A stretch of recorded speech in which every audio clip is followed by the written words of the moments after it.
Hello दोस्तों, आज की कहानी है बहू नौकरी मत छोड़ो। चलो दोस्तों, कहानी को शुरू करते हैं। कहानी शुरू करने से पहले अगर आपने हमारे चैनल को सब्सक्राइब नहीं किया है तो प्लीज़ सब्सक्राइब कर लीजिए ताकि आपके पास पहुंचे हमारा हर नया वीडियो। अमिता ऑफिस से आधे दिन की छुट्टी लेकर डॉक्टर के पास गई थी। उसके सिर और पैरों में बहुत दर्द रहने लगा था।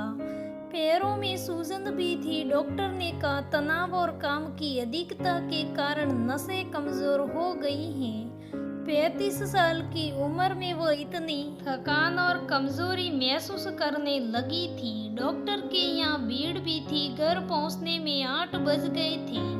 उसे टेंशन हो रही थी, फिर देर हो गई। माँ जी को गुस्सा आ रहा होगा। रात का खाना बना चुकी होगी। ससुर जी को ठीक 8 बजे खाना चाहिए होता है। घर पहुँचते ही अमिता तुरंत हाथ धोकर रसोई में घुस गई और बोली, रोटी में सेक देती हूँ माँ जी। सास ने उसके हाथ से शकला और बेलन लेते हुए कहा, रहने दो बहू, जब सारा खाना बन गया है तो रोटी सेक कर क्या दिखाना चाहती हो। जाओ तुम आराम कर लो, थक गई होगी सुबह से इतना काम करते करते।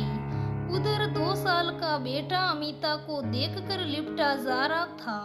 सास की बेरुखी से दुखी होकर उसने बेटे को गोद में लिया और कमरे में आ गई। उसे रोना आ गया। कोई उसकी मजबूरी क्यों नहीं समझता। पिछले 10 साल से कमा रही थी। दोनों नंदों की शादी में उसकी सारी बचत लगा दी। अपने बच्चे को जन्म देने का निर्णय उसने नंदों की जिम्मेदारी पूरी करके लिया। सुबह सारा काम करके जाती, कोशिश करती 7 बजे तक हर हाल में घर आ जाए और रात का खाना भी वह स्वयं बनाए। उससे दोहरी जिम्मेदारी अब और नहीं निभाई जा रही थी। सुबह देर हो जाती तो बॉस की सुननी पड़ती, शाम को देर हो जाती तो सास ससुर की। जितनी देर ऑफिस में रहती घर की और बेटे की चिंता रहती। मन में ग्लाइन रहती, बच्चे को समय नहीं दे पाती है। उसके बचपन का आनंद नहीं ले पा रही है। उसको पहला कदम लेते नहीं देखा उसने। कई बार जब बेटे को बुखार होता है उसे छुट्टी नहीं मिलती। ऑफिस में उसका बिल्कुल काम में दिमाग नहीं रहता। ऐसे में जब काम खराब होता तो बॉस जलील कर देते। सास को लगता है नौकरी मजे के लिए कर रही है। घर गृहस्थी से 8 घंटे की छुट्टी मिल जाती है। उसने निश्चय किया वह और तनाव नहीं सहन कर पाएगी। उसके शरीर ने जवाब दे दिया तो कैसे इतनी बड़ी जिंदगी काटेगी। बेटा उसकी गोद में लेटे लेटे सो गया तो वो कमरे से बाहर आ गई। पति भी आ गया। उसे देखते ही सीखा, तुम कमरे में आराम कर रही हो और सारा खाना माँ ने बनाया है। अमिता शांत स्वर में बोली, हाँ मुझे देर हो गई थी, बहुत ट्रैफिक था। मैंने अभी सोच लिया है कि मैं नौकरी छोड़ दूंगी। घर में किसी को मेरी नौकरी की कोई आवश्यकता नहीं है और माँ के ऊपर घर का सारा काम आ जाता है। अब मैं घर और बेटे को संभाल लूंगी और माँ जी आराम करेगी। कुछ पल तक तीनों उसका मुंह ताकते रही। फिर ससुर जी बोले, क्या बात कर रही हो बहू, अभी मकान और कार की किस्त जा रही है, तुम नौकरी कैसे छोड़ सकती हो। सास भी पीछे कैसे रहती, झट से बोली, छोटे के बच्चे होने वाले हैं, उसमें बहुत खर्चा होगा।